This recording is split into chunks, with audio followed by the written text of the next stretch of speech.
No caso aí, como se trata de um conselho, pastor Rogerinho, então a gente tem que trabalhar com esse homem, né, no caso aí o marido, no sentido dele até pedir uma ajuda. Ele e a esposa tratarem bem sobre o assunto, com muito cuidado, fazer o orçamento. E um princípio de dívida que a gente aprende é o quê? Pague a dívida, não é? Certo. O senhor quer falar, pastor? Uma de cada vez, né? Uma de cada vez, negociar com os seus com os credores. A Bíblia fala daquela mulher viúva que chegou ao profeta e disse, olha, meu marido era um dos seus discípulos e ele foi mandado, ele morreu, agora eu estou aqui só e meus filhos estão a ponto de serem levados como escravos. Aí o profeta perguntou para ela, o que você tem em casa? Exatamente. Princípio de um de cada vez. Ela disse, não tem nada senão uma botija de azeite. Então ele falou, vai, leva a sua família, fecha a porta sobre ti e os teus filhos e ali traga as vasilhas e deita azeite nelas. E ali depois, olha o princípio, paga a dívida e vivei do resto. O problema é que o pessoal também não quer abrir mão, aí eu acho que entra no tema de ontem, não quer abrir mão do padrão anterior. Sim. Quer continuar gastando sem pagar a dívida. Com certeza, né? Então acho que essa é uma boa dica para a turma aí. Uma coisa que eu acho assim, muito interessante, Rogério, Sérgio, desculpa, Certo. é que são tantos Rogérios, não tem são problema. tantas emoções que a gente vai, entendeu? Em se tratando de vocês, para mim é um elogio. Então, que eu percebo assim, que uma das situações que muitas vezes tem trazido dano no relacionamento conjugal é que os casais, os cônjuges, eles não estão vivendo em unidade. Quando não conseguem viver em unidade, a tendência natural dos danos começarem a vir. Porque se um homem ou mulher, eles casam, se tornam uma só carne e mantêm um padrão de viver individualmente, ou seja, eu tenho meu dinheiro, você tem o seu dinheiro, eu tenho a minha conta, eu tenho a minha que é muito conta, recorrente nos dias de hoje. Ou seja, eu tenho as minhas despesas, você tem as suas despesas, ou seja, se torna uma só carne, mas ou seja, as coisas, os projetos, as atividades, as ações, elas são separadas. Então, quando elas estão separadas, a tendência natural de a coisa não ser não é? E aí vem consequência. Divisão. Divisão. De duas visões. Exatamente, duas visões. Aí vem os problemas. Agora, quando você tem uma visão só, vive a aliança, é tudo diferente. Quando a gente pega alguns textos, por exemplo, da Bíblia, obviamente textos da Bíblia, né? Mas eu digo assim, a respeito disso, de unidade, a gente sempre vê assim, quando ambos estão em aliança, a gente nunca vê assim, 1 mais 1 é 2. Normalmente existe uma multiplicação, a sinergia da unidade.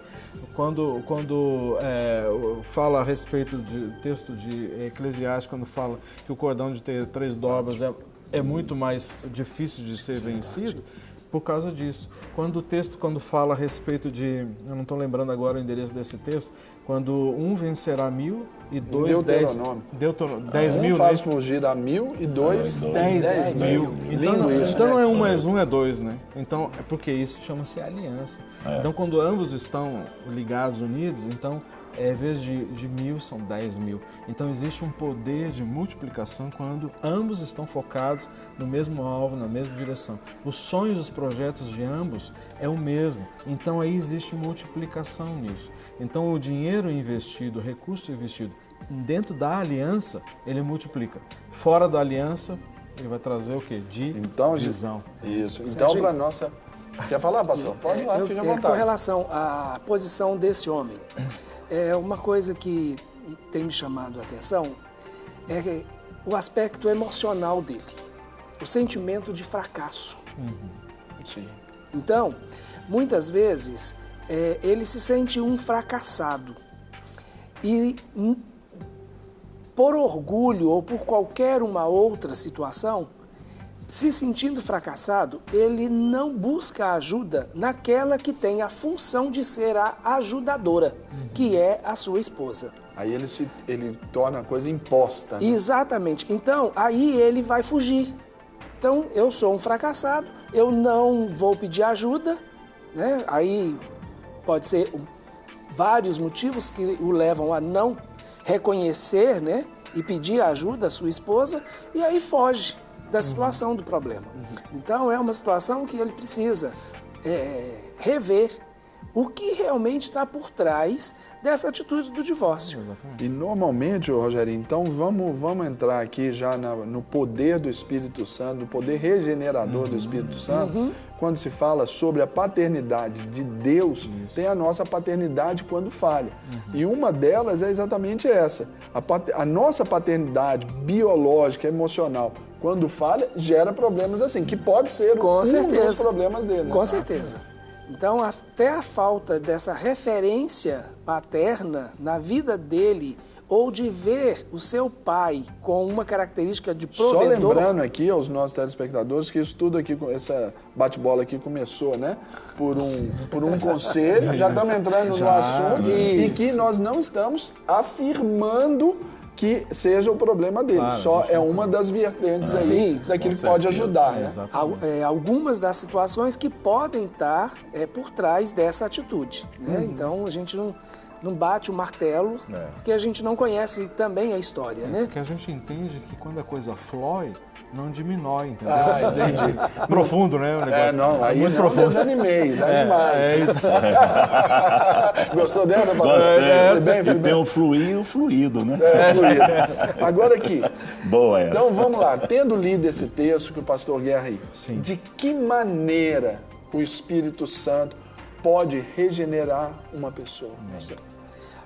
É fundamental a gente entender que o sentido de regeneração, ele vem da ideia de que nós sejamos gerados de novo.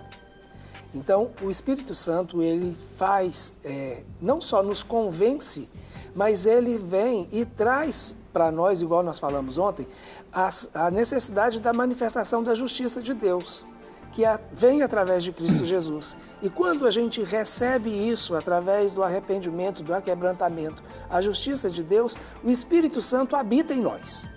Ele habita em nós e nos faz viver novamente em Cristo como Deus e como Filho de Deus, trocando inclusive a nossa genética espiritual. Antes nós éramos filhos do pecado, agora não nós, nos nossos delitos e pecados. Agora não.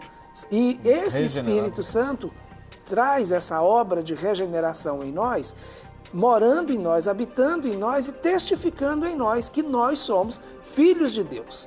Então, nós passamos a ser filhos de Deus, aí tem muito a ver com aquilo que a gente estava falando, herdeiros de Deus. Então, há inclusive uma herança que nós podemos nos apropriar dela. Nessa condição aí da regeneração, qual que é a correlação entre a regeneração e a luta, a transformação do dia a dia ali, quando a pessoa tem esse convencimento do pecado ali pelo Espírito Santo? Uma coisa importante que dentro dessa sua pergunta é que hoje a maioria dos problemas que nós temos visto das pessoas que nos procuram é que, para serem ajudadas e passando por situações delicadas, é que elas não conseguem entender o que é essa regeneração.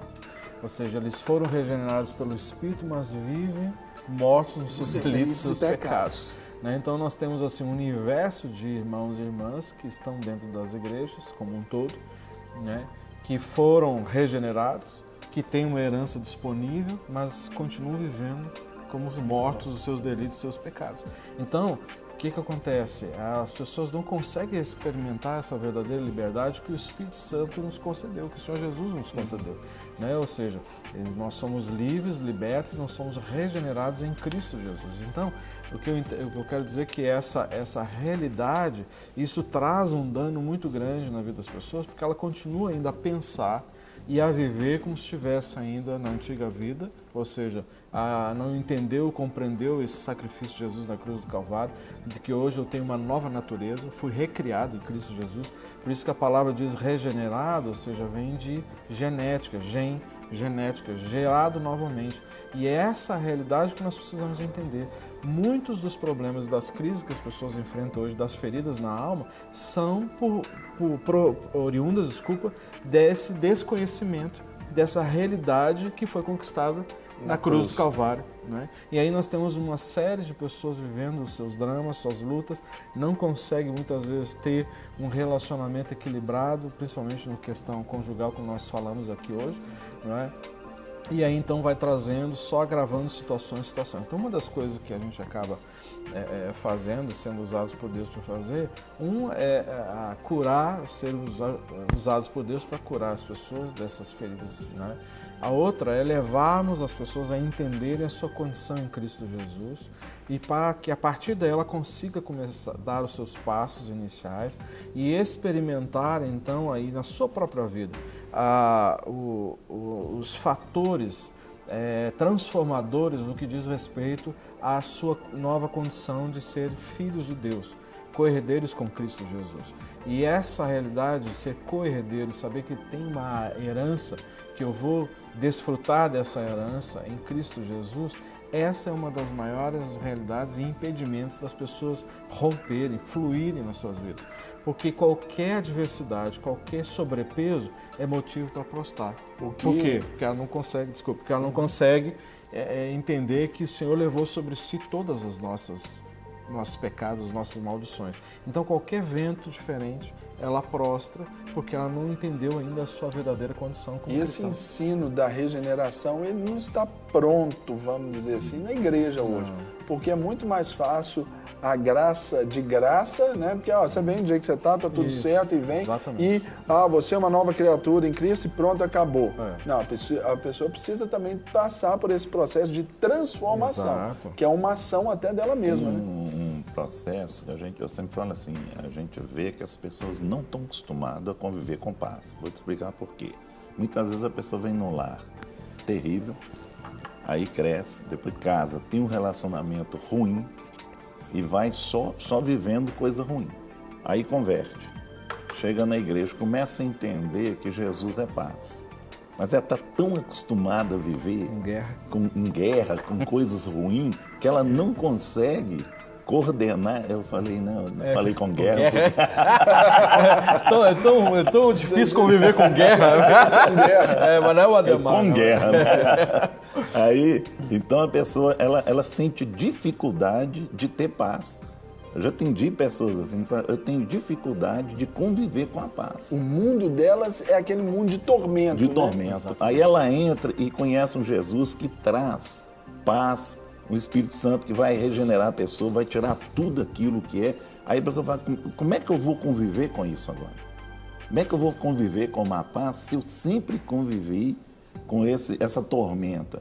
Então é aí onde a gente trabalha, né, e a igreja precisa de trabalhar mais isso, na questão das pessoas entenderem que existe a paz e que ela pode viver a paz. É para começar o céu aqui, entendeu? Ela pode viver isso. Mas a gente pega pessoas que vêm com aquela bagagem toda pesada. E aí é que vem a questão do Espírito Santo trazer nessa pessoa essa plenitude, para ela poder entender. Muitas vezes, né, olha, nós vamos lá para a clínica, que a gente tem 3 dias, o que as pessoas falam? Não, acabou, não estou querendo ir embora daqui, não. Não quero ir embora, não. É você como entendeu? Se retornasse a pessoa ao lugar dela, né? Aquilo ali, na verdade, é isso aí. Exatamente.